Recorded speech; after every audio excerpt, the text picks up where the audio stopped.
অনেক সময় মানুষ অতীতকে দেখেন আর তখন অহংবোধে পরিপূর্ণ হয়ে ওঠেন।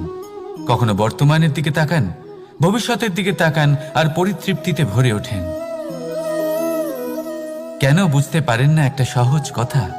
এই যে সৃষ্টি, এই সৃষ্টি হলো একটা বড় চক্র যা বারংবার আপনার কাছে ফিরে আসবেই।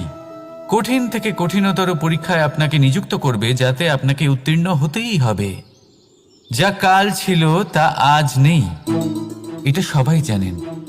যা আজ আছে তা হয়তো কাল থাকবে না, এটাও আপনাকে মেনে নিতে হবে, তাও আবার হাসি মুখে। শান্ত থাকতে শিখুন আর কখনোই মনের মধ্যে অহংকার উৎপন্ন হতে দেবেন না। হতে শিখুন সেই হিমবাহের মতো। হয়তো এই জন্যই এত শীতল থাকে, কারণ ও জানে গতকালও জল রূপে ছিল, আজ বরফ রূপে হয়তো আছে,